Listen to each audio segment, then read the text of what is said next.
You say you had to tell the truth.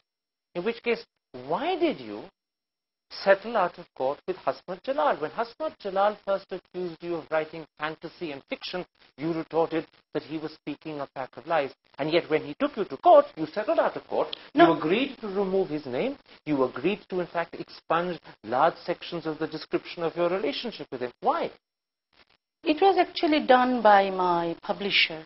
And you could have refused. I refused that. You mean they did it without your permission? No, it was they changed the name. Already his name was known, and he filed case against me. But in addition to changing the name, large sections of description of your relationship with him was expunged. No. It says so in the Hindu newspaper. 19th of December 2003. It's false. You've never corrected it. You've never denied it. I did that in the Bengali newspaper. Why not in English?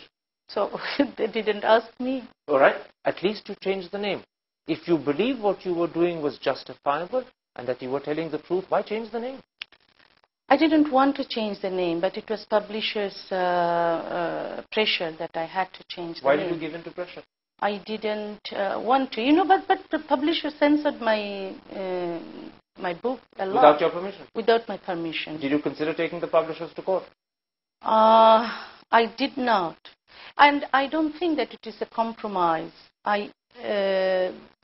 Still, there are lots of books of mine which are banned by Bangladesh government. Your books may be banned, but I'm talking about the principle of revealing people's personal details, of invading their privacy. I put it to you that your critics say Taslima Nasrin only does this to titillate, to attract attention, to create controversy. No, it is not true. Let me quote to you then another sentence from your autobiography, which people say is proof that she only writes to attract attention. You say, I think a woman can maintain her chastity even after maintaining sexual relationships with 10 men. Yeah. Now, that may sound clever, it may be catchy, but it's meaningless. No, it's not meaningless. Actually, what I said that honesty. One person can be honest. One woman can be honest. There's a difference between honesty and chastity. Chastity is not a state of mind, it's a physical state. There is a word in Bengali which is shat, means honest, and shoti means chaste woman.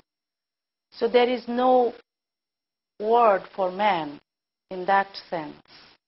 So I related the word shat and shoti. Shat means honest. So one woman can be honest after having sexual relation with 10 men. You sound a bit like Humpty Dumpty. He said, I use words to mean what I want them to mean. You have every right to do that as an author. The problem is, it becomes very difficult to communicate and almost impossible to understand. If you keep using words in this way, you're simply playing with them. No. Actually, you don't know Bengali. If you knew Bengali, you would understand that there is the two words sound the same, like shat and shoti. Your critics say that Taslima Nasrin is her own worst enemy. I don't think so. Critics can say anything. I know what I am doing. And I'm telling the truth. I want to change the society. I want to make women conscious about their rights and freedom. I want to, I don't want any religious law. I don't want any patriarchal system. Let's then take a break at that point. And let's come back and talk about your relationship with the Indian government. Why are you being denied a right to be an Indian citizen? We'll be back in a moment's time. See you after the break.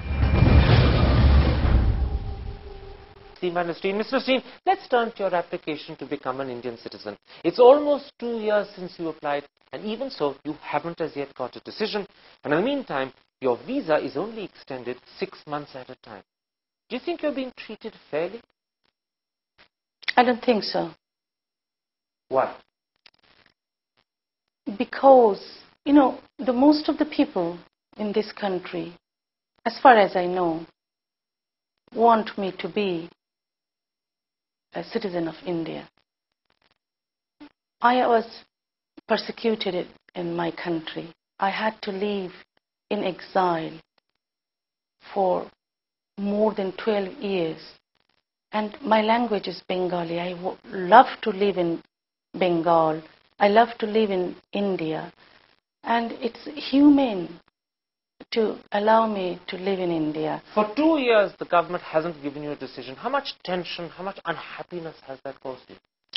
Yeah, I am unhappy, and it's really not a very good condition that I'm living in. So you live in tension? I live in tension. So at any time, maybe I have to leave this country. So where would I go? So always I'm The other living thing in is, tension. they won't give you a visa for more than 6 months at a time. Businessmen can get visas for a year or more, but they only give you extensions of 6 months. Is that unfair?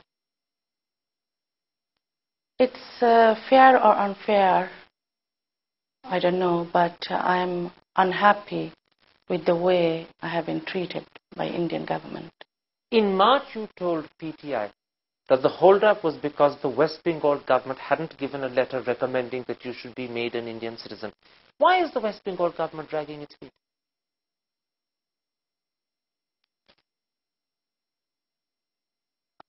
I think that the West Bengal government banned my book because they wanted to make Muslims of West Bengal happy. So maybe if I live in West Bengal, then the Muslims would not be happy with the West Bengal government. So it's become a political issue. So it became a political issue, I think. Have you raised this with Buddhadev Bhattacharya? I tried to meet him, but it is impossible to meet him. He refused? He refused. Will you try again? I will try again. But are you trying with confidence, or are you only trying because you think you have to keep trying?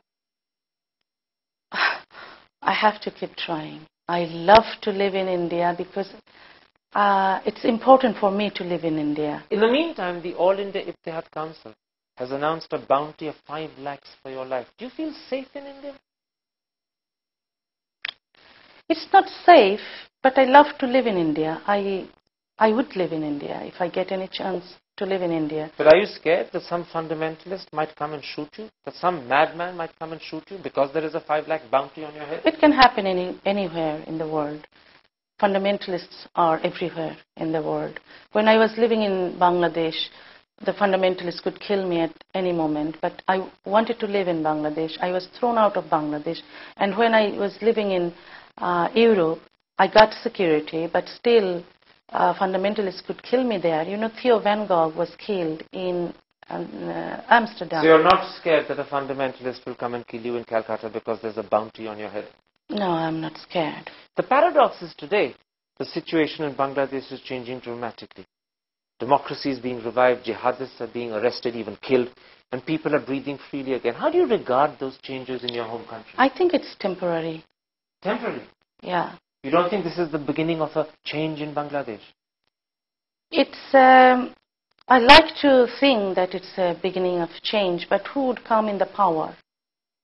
The same old political parties who are pro-fundamentalists, who use Islam for their own interest to get votes from the ignorant masses. They would come in the power and they would never allow me to go to my own country. So you're saying Bangladesh will only change when the leaders of the Awami League and the leaders of the Bangladeshi National Party are actually removed from politics altogether and new people, new blood comes in? Yeah, I think so.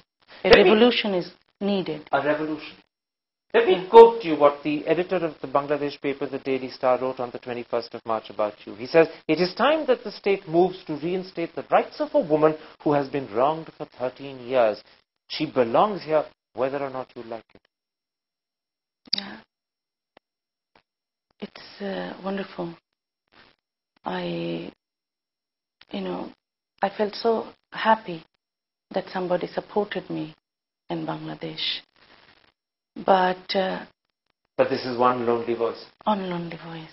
This is not enough to make you want to go back. No. So India has to be your home because till the foreseeable future, Bangladesh is not safe. I think so. And so you say to the Indian government, let me stay here, give me a longer visa, please make me a citizen. Yeah, I like to say that. Regardless of the fact that your critics say she's posturing and she's only doing this for effect. That's false. Taslima Nasrin, a pleasure talking to you. Thank you so much.